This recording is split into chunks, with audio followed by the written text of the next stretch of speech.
All right. Well, hello, everyone. My name is Alicia Powell, and I am the co-founder of Champions for Philanthropy.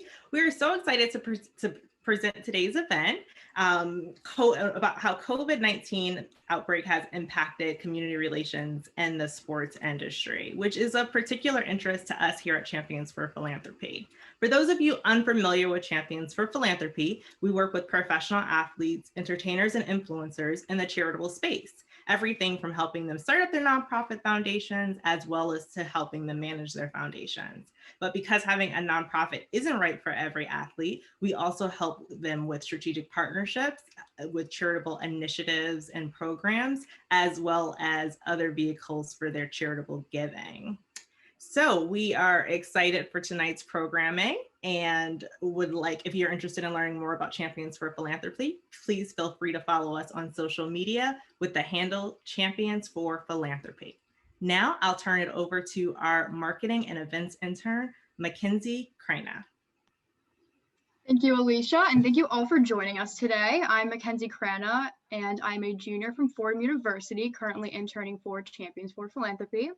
We are looking forward to what is sure to be an engaging conversation about how the COVID pandemic has affected community relations in sports. I'm also looking forward to what our panel has to say about the challenges that they have been facing and how they were able to adapt and overcome recent obstacles brought about by the pandemic. And with that being said, I will pass it back to our moderator, Alicia, and she will introduce our speakers. Thank you so much, Mackenzie. I have the honor of presenting our community relations panel of all-star, happen to be all women, but of all-star women, Noelle Bailey, Christina Hovestadt, and Courtney Lapsley. So first, let's start with Noelle. Noelle Bailey Mills is a community relations coordinator with the Los Angeles Dodgers. She has a passion for leveraging the power of sport to create a social change. With the Dodgers, she executes health and diversity and inclusion initiatives by managing programs targeting underrepresented populations. Since starting with the team in 2017, one of her proudest accomplishments includes expanding outreach to serve LA residents experiencing homelessness by directly impacting several thousand homeless individuals and facilitating over $40,000 in donations within 2 years. With a degree in public relations from Howard University, Noelle is dedicated to creating opportunities for minority communities and inspiring the next generation of leaders. She also happens to be in the middle of a very exciting postseason, so we wish Noelle's team the best of luck tonight. So next we have Christina Hovestadt. Christina is a community relations manager for the National Football League in New York City. As a former collegiate athlete, high school educator, and coach, Christina is passionate about pouring into youth and using sport as a means for social change. Prior to the NFL, Christina served as executive director for the Rashad Jennings Foundation. She is passionate about philanthropy, mentoring, and equipping the next generation and advocating for the voiceless. To utilize her platform to do good, Christina founded A Seat at the Table, a sisterhood and mentorship group for current and future women in sports and entertainment, a group that both Michelle and I are part of. Whether speaking in boardrooms, classrooms, fields, or locker rooms, Christina's message is consistent. Live intentionally and activate your life with purpose. Thank you, Christina. Thanks for having me. Last but not least, we have Courtney Lapsley. Courtney is a proud New Yorker. She earned her bachelor's degree in sports and recreation management from Temple University. While at Temple, she explored many internships and numerous professional sports organizations, including the New York Yankees, Philadelphia Sixers, and the Brooklyn Nets. After landing her senior internship with the Brooklyn Nets in community relations, she was fortunate enough to have her internship turn into a full-time position.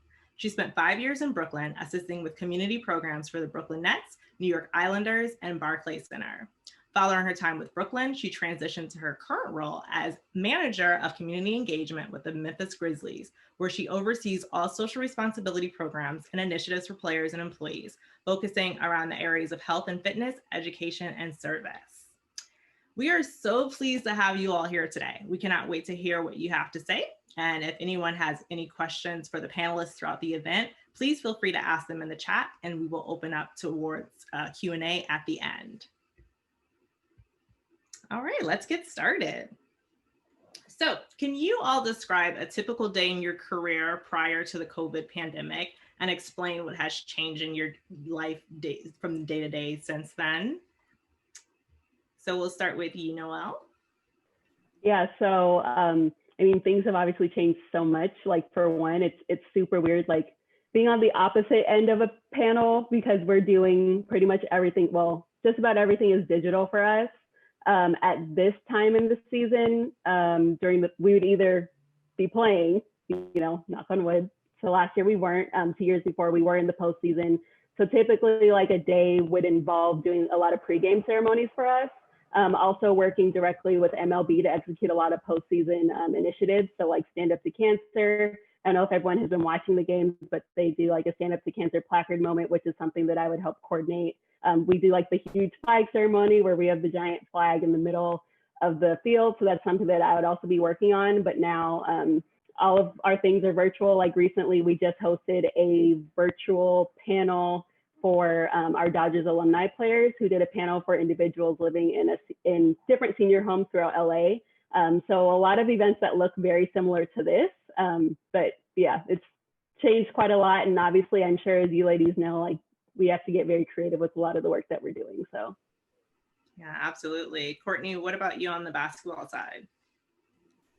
Similar to what Noelle already said, we do have to get creative in our approach now. Touching on what she already shared, our season would have been starting already. So I know our season stretched a little bit longer. And it's very different.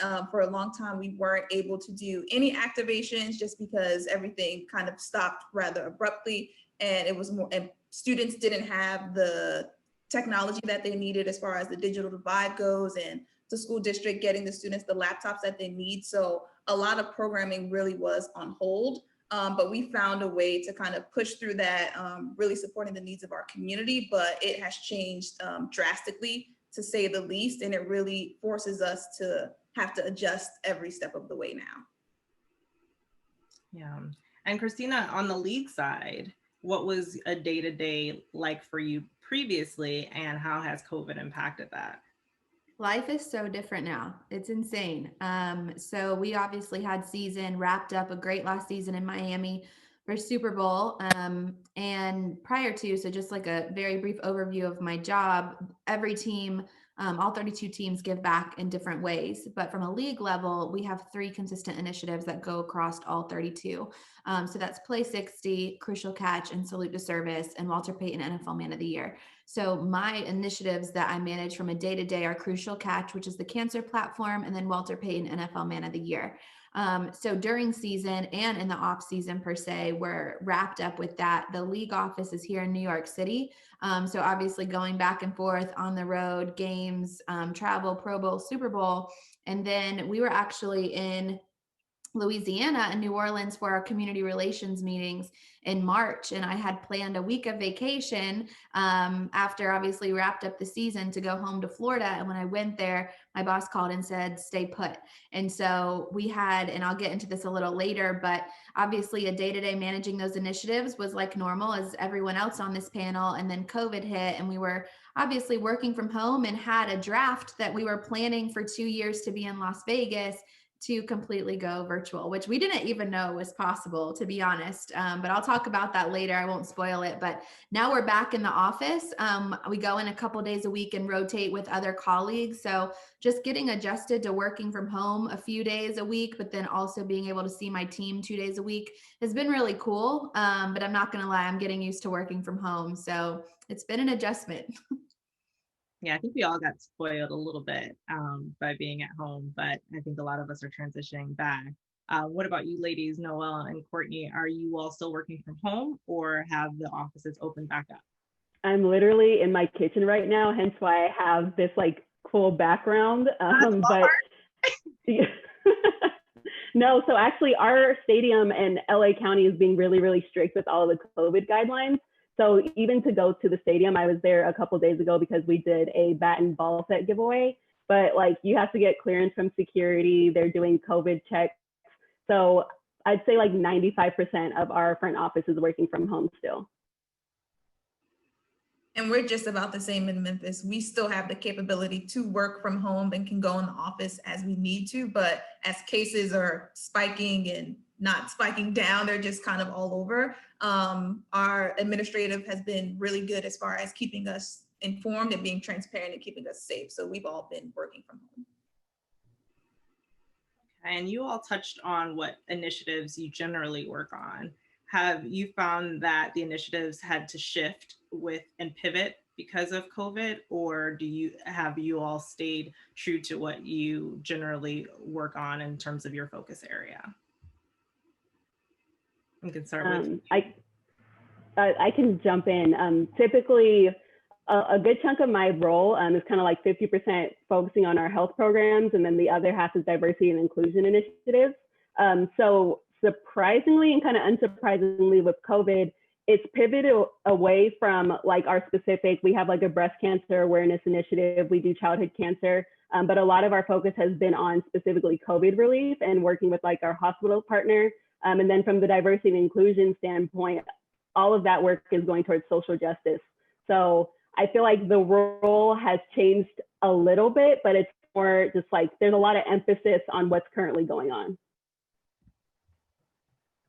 And what about you, Courtney? We've definitely had to shift a lot, and definitely in the virtual space, we would have hosted a lot more in-person events already. We would have hosted our Shelby County Schools Back to School Block Party. We would have hosted something for breast cancer awareness like Pamper Day. We would have been doing something for Halloween with St. Jude patients. So we've had to adjust a lot in the virtual space, and we've tried to make our volunteer events in a way where it could be done virtually, but that's not always the easiest. We were set to host a reading volunteer event with one of our partners, International Paper, and we were all set. We were utilizing Microsoft Teams as our school district uses down here. And then we hit a firewall, and they're like, well, students can't interact with people who aren't within their network.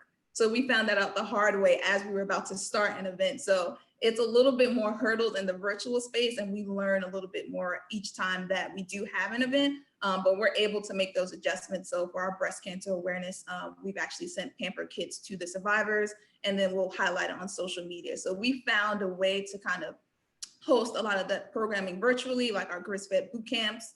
Our Grizz Goes Back to School initiative was, I would say, 90% virtual. So we found a way to make it work. Granted, it's not the same, but we're really doing the best that we can in the space. Nice. And Christina? Yeah, I would agree with that. Obviously, our big events, kickoff, Pro Bowl, Super Bowl, draft, everything leading up to this point, we've had to be innovative and start thinking through some of those things from an initiative standpoint. I would say, kind of like the lady said, that surprisingly, it hasn't changed too much, especially internally. So when you work on initiatives and campaigns, it's a lot of working internally with our different departments at the NFL to make that initiative, quote unquote, come to life for the fans. So October, you guys saw Crucial Catch All Month. Coming in November, you're going to see Salute to Service. And so for Crucial Catch, for instance, you know, we had a commercial, we have our social and digital campaigns, and usually we have production teams that are there to actually film these players and like have a really cool, engaging video. And props to our marketing team and the agencies that we worked with, because we were able to still have a really engaging, heartfelt piece around cancer awareness and early detection, but we did it all through Zoom. So like we did photo shoots via Zoom, we did everything was via Zoom. And it was so weird because when they were pitching us this idea, the creative team and marketing, we were kind of like, okay, like it sounds amazing, but let's see how it turns out. And we've actually got really great sentiment and feedback from our digital campaigns and our PSA that we aired this month. So I would say from a league level, definitely, obviously, like storytelling is really big right now. So, you know, we could do a lot of storytelling digitally. So working with some of the fans that have ties to cancer, working with our players, staff, the NFL family as a whole to tell those stories. Our surprise and delight moments that we would normally have in person are now via Zoom. So it's like we had Stephon Gilmore surprise a Patriots fan who has a tie to cancer. And it was funny because you have like Kirsten Watson from NFL Network, and she's talking, you know, sharing the story with the Patriots fan and her young daughters. And then all of a sudden she's like, well, we have a surprise for you. And so-and-so is going to enter the room, and they like pop into the virtual room. So it's like super weird, but the reactions are still the same, because at the end of the day, community relations is building relationships with your community, and you still get to see that come to life. But all that to say, I would also give a huge props to our 32 teams. They've had to get really innovative, because usually those players are out in the community. Some of them are able to do that in a safe, socially distanced way. But it's been cool. You see robots on the sidelines with like a kid at the hospital, and then the players bending over to look at the kid. So it's been really cool, but the teams have killed it so far this season.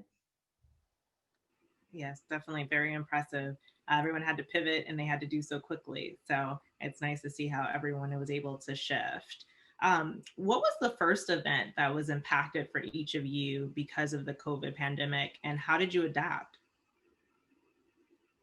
I will start with you, Noelle. Like, should we just follow suit? I'll kick it off again.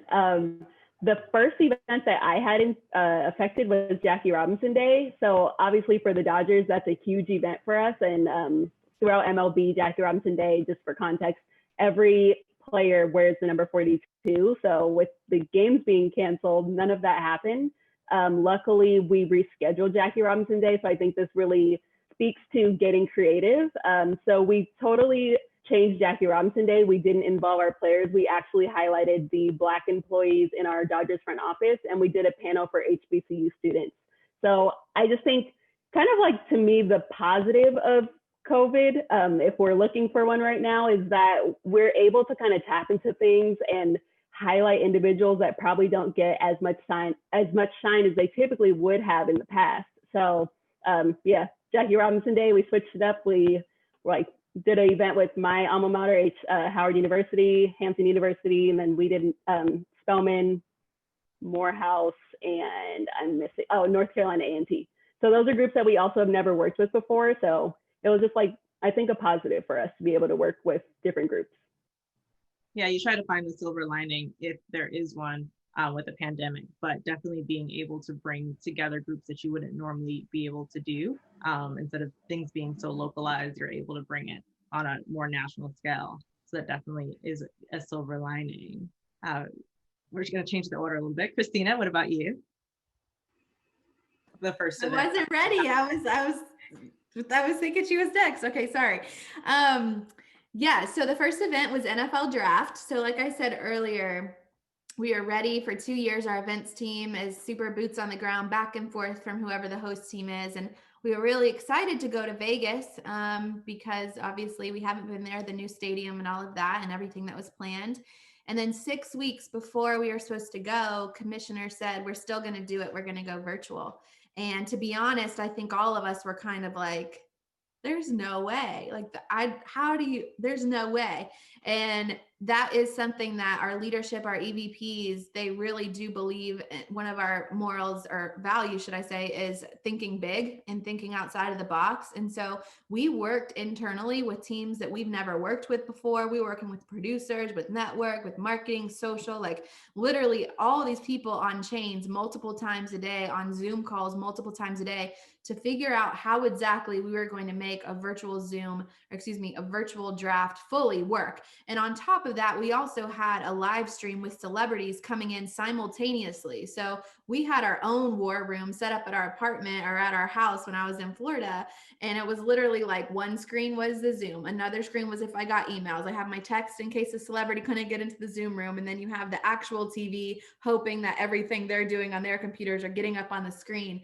And so I will say that to this day has been the coolest, most fulfilling thing, because we got to work with people internally that I've never worked with or never even knew worked at the NFL. And now we're able to expand in our jobs and the roles that we're doing now, simply because we know what one another does. So I would say draft was obviously the biggest challenge, but it was so rewarding. And I would say one more point that was really cool was, like, if you think about it, these rookies, these players are coming in for the first time ever into the NFL. And the fact that they were able to get their cameras set up and to realize that they're being recorded 24 hours and that sort of thing was super scary to think of, because like this is their first, you have a camera in their living room, but it all worked out. So draft was awesome, but it was crazy. It's really cool to hear the behind the scenes because it was an amazing production. So it's Thank cool to you. see that you had a little war room going on there and everything that I went was into proud it. of that picture too. I was like, look at me, I'm a head coach over here. So Courtney, what about you? What was the first event that was impacted because of COVID and how did you adapt? Well, we were a little different because we were at the tail end of our season and everything came to a screeching halt. So one of our largest events we were set to host in March was our Girls Summit. It's one of our biggest health and fitness initiatives. We usually partner with Nike, the Women's Foundation of Greater Memphis. We were set to have all this talent come out. We were supposed to have Kayla McBride and Gia Peppers was going to be a host. We targeted about 300 middle school girls, and it was going to be a 2-day event with the second day focusing on high school girls.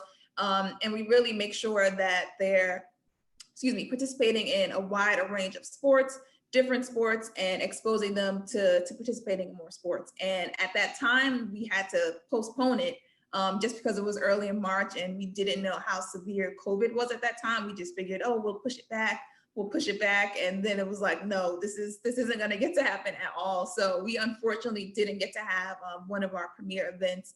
That is one of the largest events that we host this past year, but we're hoping that this upcoming season, we can take it either virtually or depending on the way COVID numbers look, maybe it's something we can host in person. We have seen other teams kind of host summit series in a virtual space. Our youth basketball team did a really good effort as far as bringing their basketball camps virtual.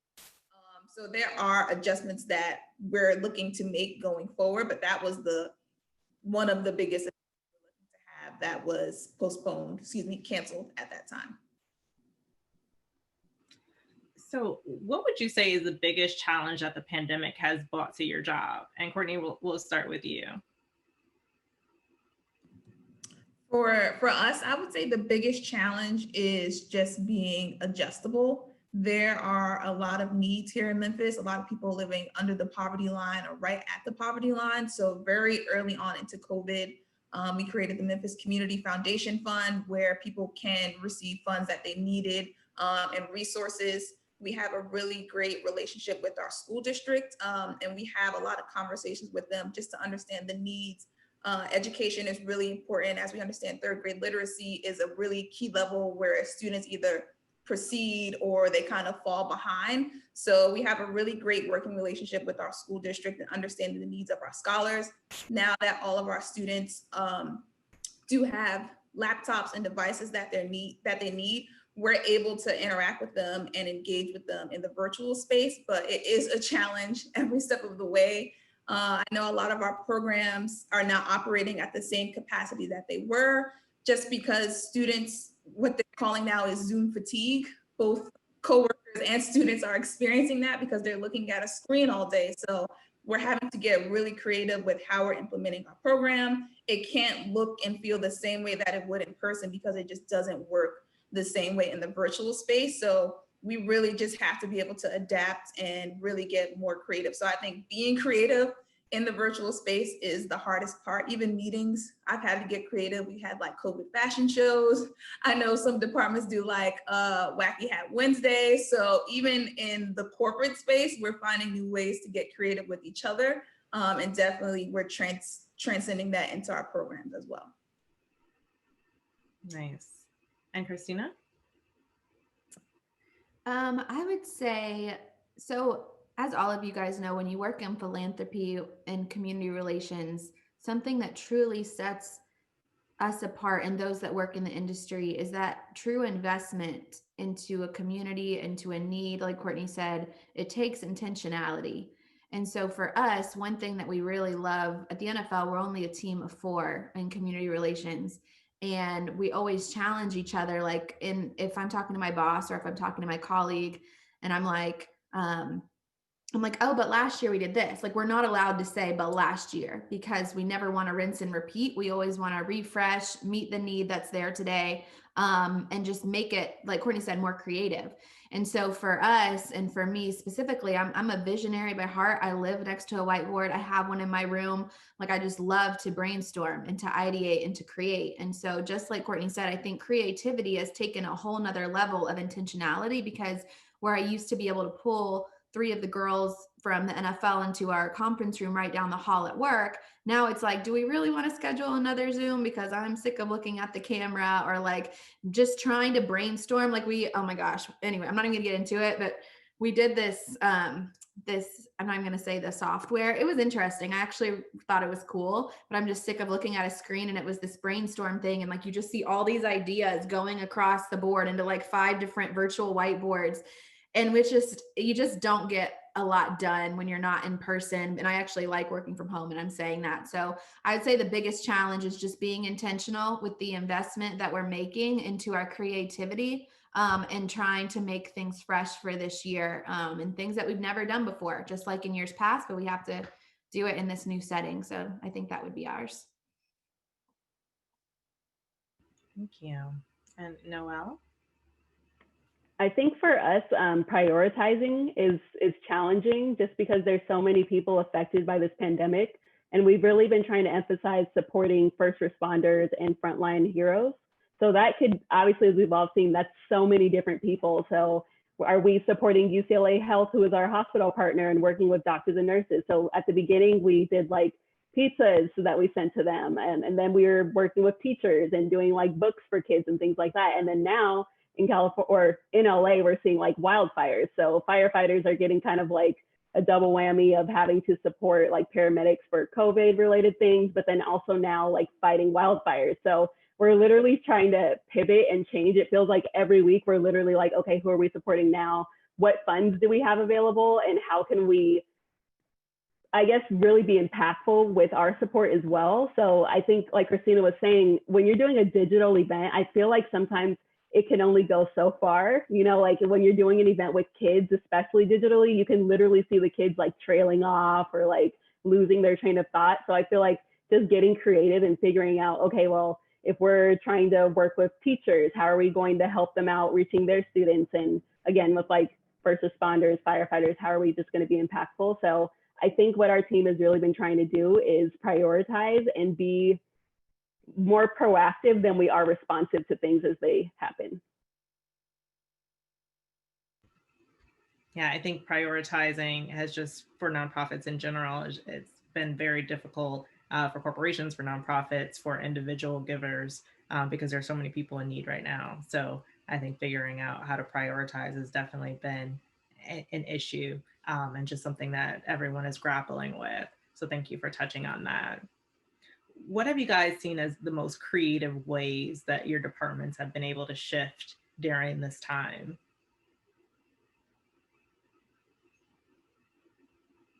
Courtney, do you want to start? I was waiting for the order, and I was like, I'll just go first.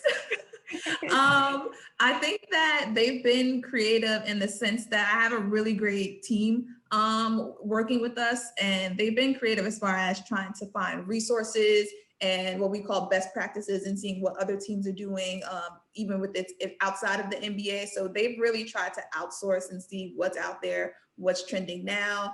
I know our foundation uses a virtual platform called Kahoot to like play virtual games during their mentor program. We've had to adjust where we're like, all right, well, let's make a playlist, an appropriate playlist that can be playing in the background, because you know sometimes it's very silent on calls, on Zoom calls. We've adjusted to say, okay, well, we're noticing some kids don't like turning their camera on, and it's probably because they don't want people to see inside of their home. So now we're trying to create Zoom backgrounds that are appropriate for certain programs. That way everybody feels comfortable in turning their camera on, because that really helps increase the engagement.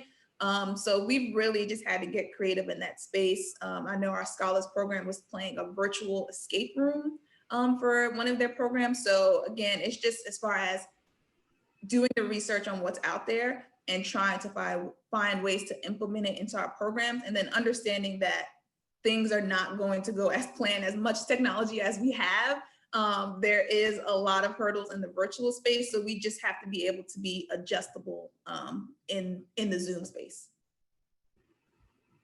Yeah, I think being adaptable is just the key takeaway across the board. Noelle, what about you? So far, I feel like the 2 most creative events that we've done was for our childhood cancer awareness event. We did like a virtual Zoom party with players where they were in our interview room, and it was super cute. They played like bingo and games with kids in their own hospital room. So I thought that was really cool. And then our department partners a lot with the Dodgers Foundation. So they've been doing a lot of like drive-through events where they're giving out like groceries and Dodger items to families. So for one of the drive-throughs, or actually for a few that they've been doing, is since players can't be there in person, they've actually set up like TV screens where people will drive past the cars and the players are like live streaming the drive-through. So literally like you'll look there and here's like Clayton Kershaw like waving hi. So it's just awesome to see families like, is he actually on the screen? And they'll like wave and he's like, yeah, I see you. So I think that's like been super adorable and really cool to see families actually be like impacted not only by what we're giving them, but also seeing like the players show up to like be there with them virtually. Yeah, I would say this is going to sound like I'm like pie in the sky, unicornish, but it's fine.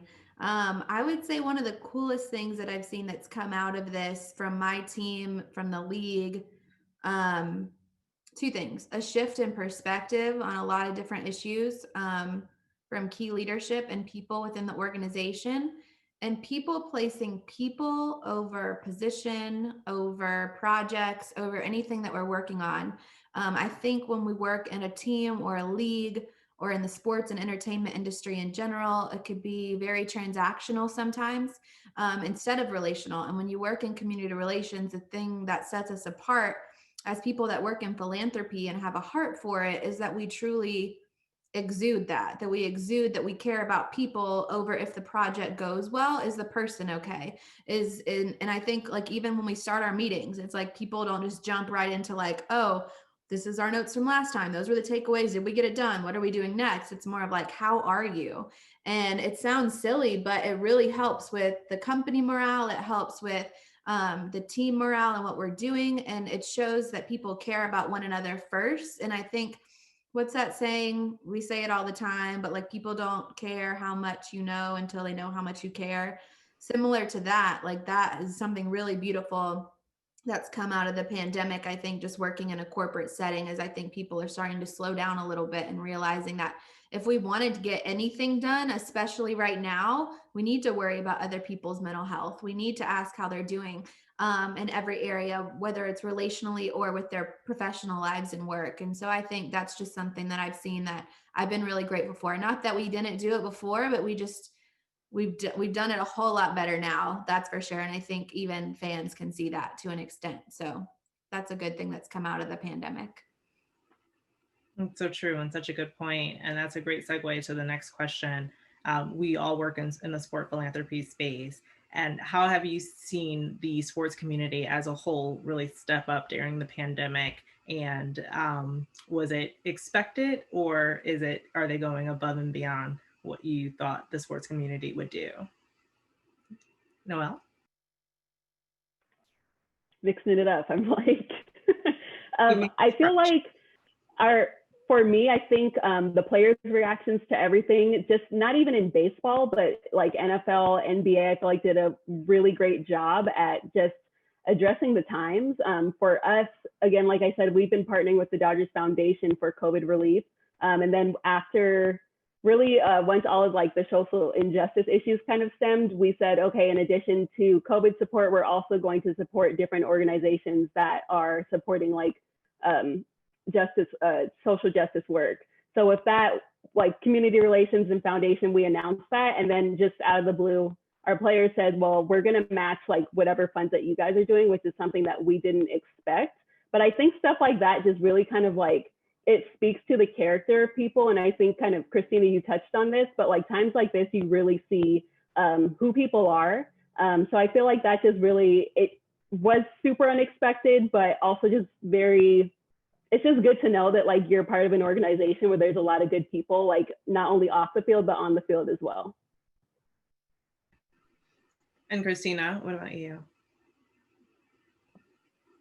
I personally, like, I lived for the next ad in the sports industry, whether it was Nike or just different organizations that were using the ad space that they had to tailor to the times and to tailor to people to thank their frontline workers. I think the sports industry really, I can't remember, you guys probably can. I don't know if it was Nike or someone else, but where they had like the player, regardless of what sport they were in, and then they held their jersey with the like frontline workers name on their back instead, and like flipped it around. So it was more like, we're not the heroes, we're not the sport, we're not the idols that you should look up to, we're looking up to you. And I thought that was really creative, and people just are realizing the power of sports, and they're realizing the power of athletes, because at the end of the day, athletes are people. And I think it's really, again, it's beautiful is the only word that I can put to it, really, because it's been beautiful to see the sports community, especially the athletes, recognize their platform.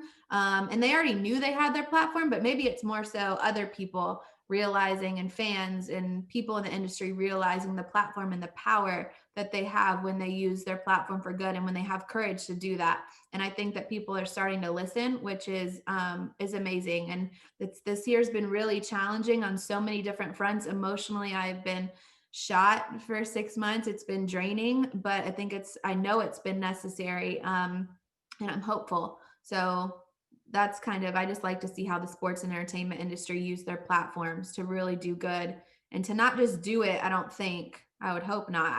I don't think anyone that I saw that put something out, it wasn't just because it was what was in. Like, I really think I felt the heart behind every organization that showed their support in some way. So that's really cool. People over anything else at the end of the day. So true. And I really do think athletes were able to see during this time how incredible their platform is, and just the amount of change that can be effectuated by them using their platform. And if they didn't necessarily use their platform for good before, I think the pandemic really opened their eyes and made them want to do more with their platform. So yeah, and that's the thing is, I know that guys know they have a platform. We all know that the guys know the position that they're in. I think the cool part is when people around them start recognizing and being open to listening, that's where change can really happen. Because, and I won't rant on this, but I'm personally passionate as someone who ran Rashad Jennings Foundation. Rashad's been a friend since college. Like, to be able to equip another person, like all these players that we know, some of them, like Noelle said, they want to give back, but they don't know where to start all the time. So to be able to equip them, and to have people, whether it's in just business or finance or accounting or anything that they might need to use their platform to do good, I think people are starting to be like, oh, like, hey, I know so-and-so, let me help them because I have this knowledge that they might need to be able to further the mission. So I think it's like players have always known the platform, and it's finally people around them that are stepping up to hopefully help them continue to use it if they don't know where to start. And Courtney?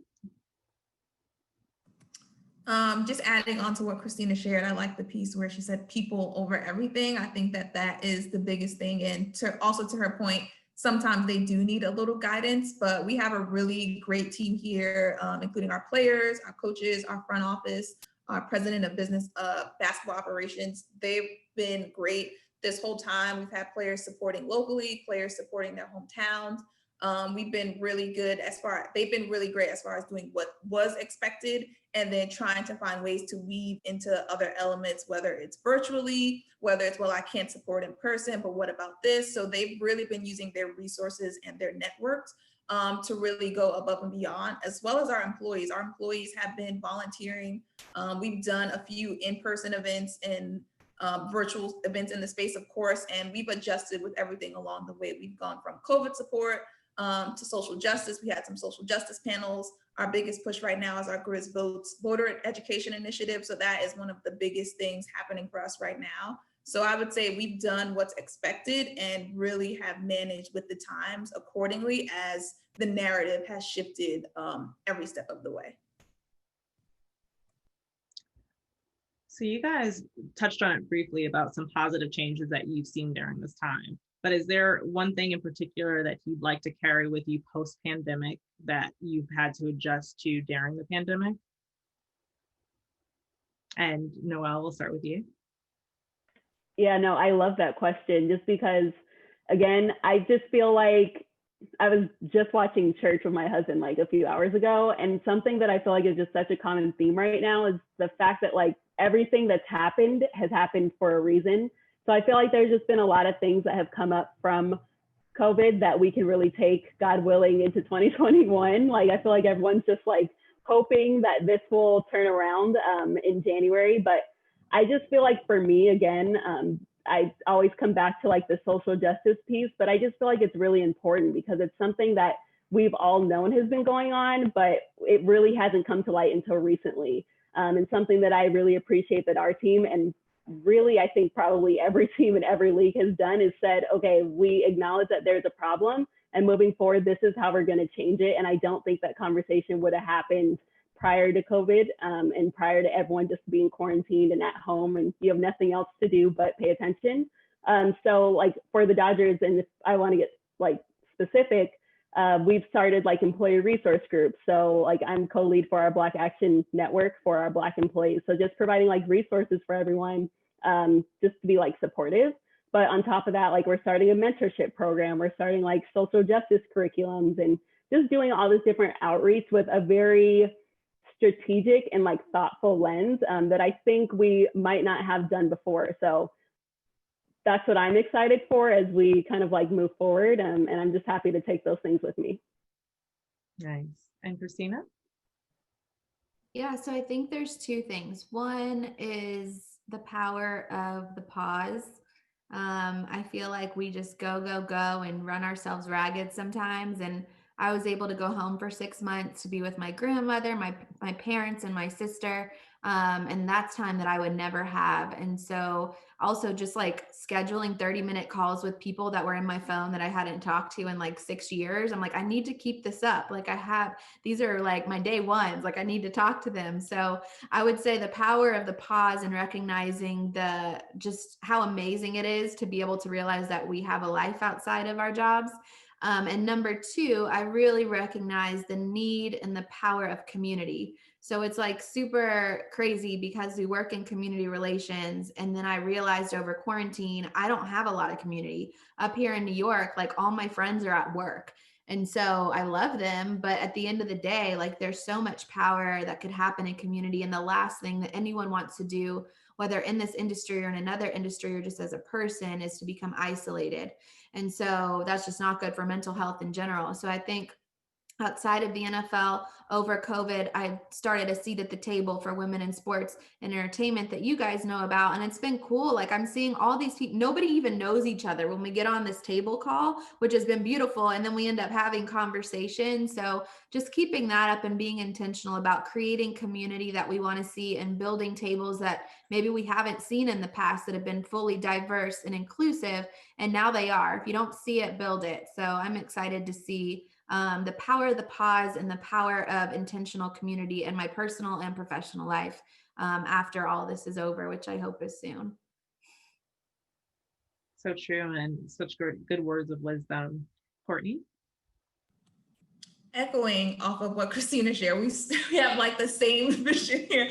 Definitely realizing that it's taking the time to do something right now because you don't know what is going to happen tomorrow. So whether it's making that personal call, reaching out to family or friends, definitely taking that moment to connect with people and reconnect with people. And that even if it's just a simple check-in, because mentally it is draining to be in your home all the time, all day, 7 days a week. So definitely a little conversation goes a long way. So I fully understand that and can relate to that. And then similar to the community piece, definitely it's been a time where we can expand our partnership, where we're having a lot more conversations with community organizations. So that's something that we've really been doing, is expanding our network. And I've seen friends expand their personal networks as well, where people are being more creative, whether they're starting their own businesses, similar to Christina with a seat at the table. Definitely send me that invite. People are hosting like webinars, people are doing things of that nature, like really utilizing their personal networks to create more bonding amongst people and create stewardship. So I think that's definitely something positive that's coming out of this. Absolutely. So for the last question before our Q&A portion, how do you see the future of community relations being post-pandemic? Whenever it is over, whenever we are back to whatever the new normal is, what do you see the future of community relations being? Courtney, we'll start with you. I see the future as being something that is going to be different. It's hard to say what it'll look like exactly, but it'll definitely be different. I think things will not be similar to what we're used to once we do start our season again, whether we're having in-person events or doing drive-through events or virtual. I think that it's just going to be different, but we're ready for whatever challenges that may be. I think that people are stepping up to the plate, players, coaches, staff. I think that people are really showing their value and being creative in all fronts. So I think that it'll definitely be different, and it's hard to say what it'll look like, but we're ready for whatever it may be. Nice. And Christina?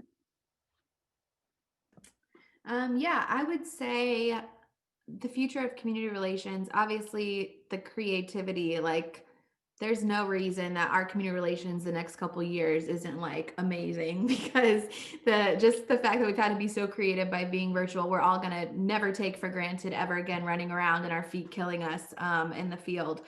But yeah, I think it's gonna be innovative. I think it's gonna be creative.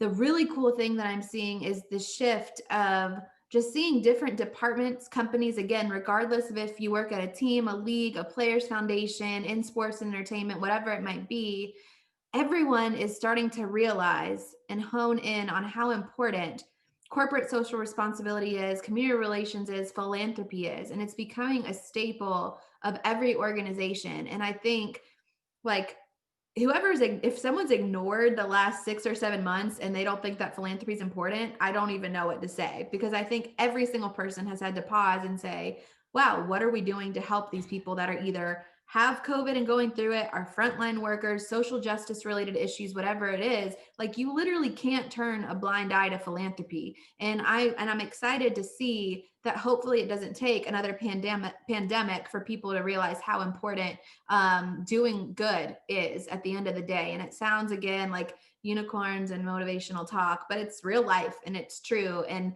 sometimes we go so fast, regardless of the industry that we're in, that we choose to ignore the needs that are right in front of our face. And this time it's like, knock, knock, you have to answer the door. And now we're actually going to hopefully continue to do good. And corporate partners will hopefully continue to come on and realize that it will also, even if their motive is for their brand, it is positive brand recognition to latch on to causes that are doing well in the community. So I'm excited to see where it goes, and it can only go up. I'm really hoping so. That's so true. And Noelle?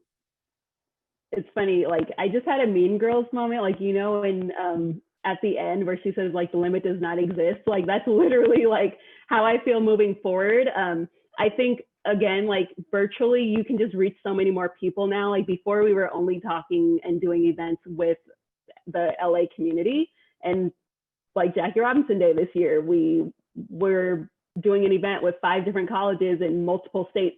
So I feel like now, and it's a huge benefit, is like we can do events with literally anyone and everyone that we can potentially reach. So I just feel like now there's no boundaries. There's really no limits on community and like CSR initiatives now. So I think that's pretty awesome. And that's really the exciting part, is it's a whole new world and things have expanded so much. So with that being said, let's move over to the Q&A portion. We'll bring my co-founder, Michelle Mays, on the screen, and Michelle will take over for the Q&A portion. Hello, everyone. This has been such a great conversation so far, and I would say that our viewers definitely agree. So we have had several questions come in. So the first question that we have is from Krishna, and she wants to know, what's the general way you make sure internal departments are treated well every day? That is to say, they're preparing for fans in this, but in this time, how do they also stay engaged with the staff in the venue?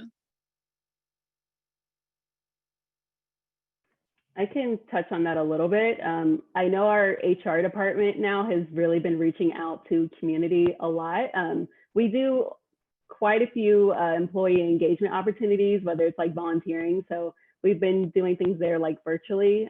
But on top of that, again, I touched on the fact that we started employee resource groups. And a lot of those employee resource groups have expressed just different like ways that they want to engage with the community. So there's been a lot of synergy between the human resources department and our community relations department more recently. Great. Anyone else want to chime in? I can jump in. We've, similar to that, our HR team has also been really strategic as far as creating workshops for employees internally, whether it was mental health, nutrition workshops, financial wellness workshops. We've also had diversity and inclusion conversations. And then separately from what HR is doing for employees, I think that something that we're noticing more is there's more collaborative effort with multiple departments. So being transparent with departments and saying this is taking place. Hey, this may not impact you, but let me share this calendar with you or share what's coming up, because you never know what can happen within those spaces of creative saying, oh, I think you guys, community is planning this, but I think this partner will be good to attach to this. So I think that having that collaborative effort is really starting to happen more with multiple departments, and departments are getting creative. I know our ticket sales department just hosted a drive-through Halloween event for our MVPs. So we're seeing creativity, not just within community, but within a lot of departments. I can add to that too. So one thing, I'll use Crucial Catch because it's so fresh in my mind from October.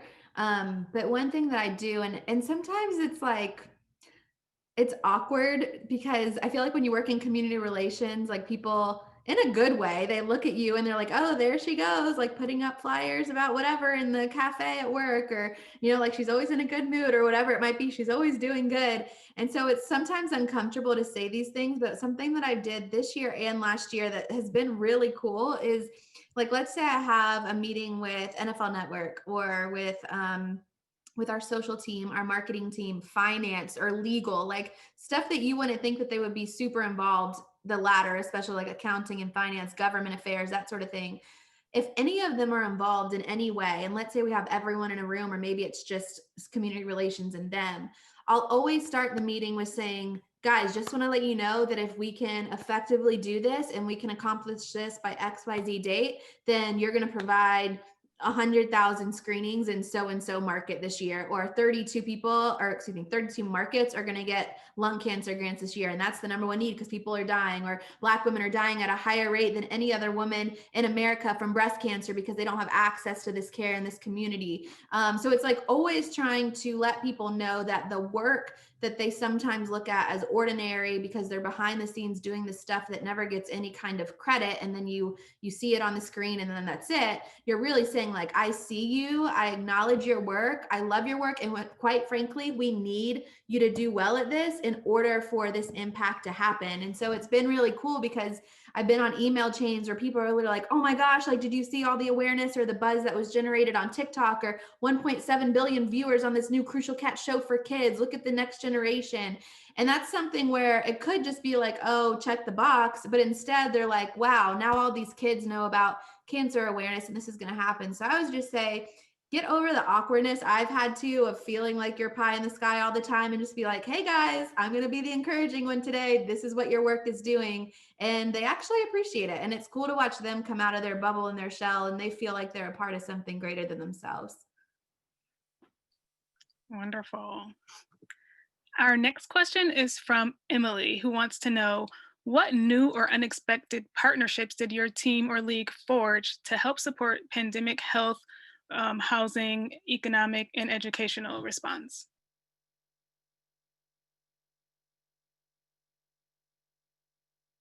I can do that one. For the NFL, for draft, like I said, we had this simultaneous, we had the draft, and then we had this online virtual thing. So you might have like Offset in the room talking to Brad Paisley, like all these very interesting conversations of people that you would never see have conversations. We're in a virtual room having that. And something that was really cool about the nonprofits that we don't normally work with is we said, okay, who's meeting needs in the COVID space? And who could we use our platform for with this NFL draft that all these eyeballs are going to be on to draw awareness to their cause? And so we held the draft-a-thon, and we were able to get, again, partners that we don't normally work with. and allow them to come on the draftathon and talk about their organization. So some of them had ambassadors tied to their organization that spoke on their behalf, or others joined their ambassadors and talk about it. So with Draftathon, we had 6 different nonprofit partners that we raised money for through the NFL draft. But in addition to that, we also had, I think I had a list of like 50 nonprofits that we don't have official partnerships with, but we noticed you're doing great work. We want people to know about it. And then we were able to put their work out there, and they were able to raise awareness and funds from it just by us saying, use our platform. It's all yours. So that was really cool. And new partnerships were formed because of it. Great. Noelle or Courtney? I'll just jump in really quick. One of our main food provider at the stadium is Levy Foods, and they work with a lot of different stadiums. But more recently, they've been giving us a lot of food donations. So we've been able to donate like Dodger dogs and hot dogs and like blue fortune cookies to different homeless shelters. And we're kind of like packaging it as we're doing like watch parties also at like homeless shelters, and you get your Dodger dog. So that was definitely unexpected, but I thought it was a cool way to kind of like tie in a postseason celebration. Nice. I'll add a little bit more. So early on into COVID, we were able to utilize a lot of our food partnerships and helping frontline workers at testing sites. That was a lot of the support we did very early on into COVID, as well as the community fund really directly benefiting multiple local organizations that needed the funds and support to really keep their businesses going or to keep helping the community directly. And on the educational side, we've had more conversations, and we're having new partners wanting to get involved and on board, whether that is social justice support, but we're seeing a lot of support in the education front, where we're noticing that something that was pointed out is students are reading virtually and they're reading the screen, and that is affecting reading literacy. So something that is kind of coming down the pipeline now is possibly having a partner come on board to support a mobile book bus, and really building that out and going to certain communities. So we're really thinking about that holistically now with partners and with internal corporate partners and external partners as well. That's awesome. And so our last question is from Margaret, who wants to know what advice you would give to students trying to get involved in sports at a time where your departments are so busy trying to keep up with the needs of the community and the various changes within your team or league.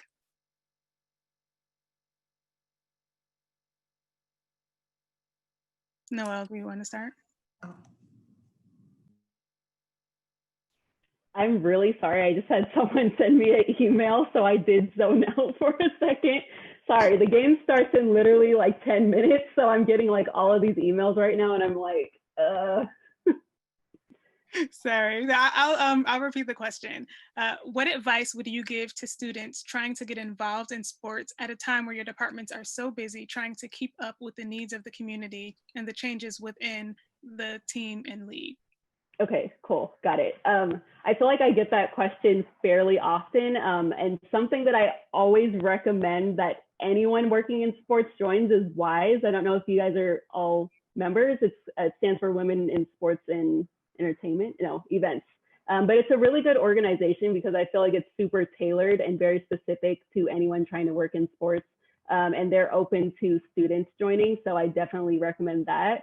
The other thing that I think is really helpful is just kind of like reaching out to people, just like literally, Christina, I see that Christina, you put your like information here. And I feel like when I was a student, I was really hesitant to reach out to people just because I was like, there's no way they're going to want to like reach out to me or talk to me. But I feel like the sports community is very small, and women working in sports is even smaller. And I feel like in my experience, everyone is really supportive of each other. So if someone is saying like, feel free to reach out, just like she did right here, definitely do that. Or even like reaching out to people on LinkedIn. I typically always respond, and I'm going to put my information in here too, but definitely like use those resources and capitalize on it if someone says that they're willing to help you out. Great. Christina? Did you say a woman asked this question? Yeah, this question is from Margaret. Margaret, okay, cool. So if you're not involved with a seat at the table yet, I guess I could plug that here. I'm biased. I love it. I just love the community in it. It's very fun.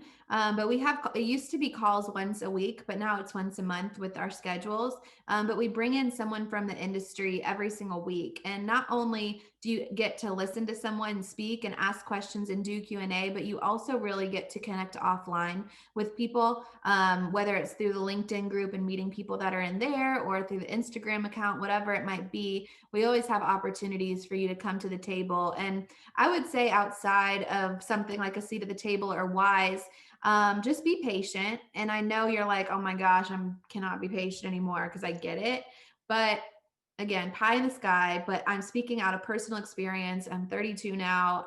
I've been in the industry for a while, I'd say, is you have to be patient. And what's for you is for you. And it will come to pass at the perfect time. We live in a culture that you're probably getting really frustrated trying to break into the industry. And we live in this culture that's hustle, hustle, hustle, grind, grind, grind. And that's where your significant lies. And that is the biggest lie. Grace and hard work really do go a long way. And so don't put unnecessary burdens on yourself that you're not meant to carry. So I would say reach out to people, just like Noelle said, send them a note. Realize that if they don't respond, because I'm one of those that sometimes doesn't, because I'm so busy and I try to and then I forget. Don't take it personally. Just keep reaching out to more and more people, and know it's not a reflection of you. It's totally the person you're reaching out to. But be proactive in that. And then the person that is either supposed to mentor you or is supposed to give you an opportunity will, but you can't. You have not because you ask not. So continue to ask. Don't be worried about rejection. And literally, like, don't take anything personally, because if I did, I wouldn't be where I am today, because I've had a lot of people just not respond to me. So I think you're doing great, just even being on something like this tonight when you don't have to be. And Courtney, what advice do you have? I think Christina really hit the nail on the head, as far as being patient and really being proactive, as far as reaching out to people, being a part of conversations like this, seeing what other networking events might be taking place. I know now that we are in a virtual space, there are a lot more platforms and interaction and engagement that you might be able to have with people who you wouldn't have had otherwise. And I think that interaction goes a little bit further. Say following the panel, you reach out and you have kind of that personal touch point, goes a little bit further than kind of a generic touch point and saying, can I ask you some questions, or can we possibly talk about this? I think those are great, but sometimes having that personal connection and say, hey, I saw you on this panel, or I saw you be speaking on this, really looking forward to it. I think that goes a long way. And something that I remember in undergrad is, it's not, people always think it's who you know, but it's more about who knows you, who really sees you doing the work, who can really vouch for you and speak to what you're doing, whether it's your volunteer work. Don't feel like you always have to be involved directly with professional sports. If you need to work at a youth center or at a rec center, if you need to get some of that event experience under your belt, I'd say go that route. Nothing is too little. I think that is the biggest piece, to not be afraid to get your hands dirty and really do the grunt work, because it goes a long way in this industry. Really what Christina said, the industry is small. So you really being a pioneer, and really how you work is your brand. So understanding that and really focusing on the work that you can control will really go a long way. That's really great advice all around. Again, thank you all so much. The time just really flew by. But on behalf of Alicia and Mackenzie, we just want to thank you, Noelle, Christina, Courtney, for your time this evening and your valuable input. And thank you all who tuned in to join us today. Please be sure to follow Champions for Philanthropy at Champions for Philanthropy on social media to find out what we have going on next. And I see some of the panelists have added their information into the chat as well, so don't hesitate to reach out to them. So once again, thank you all and have a wonderful evening.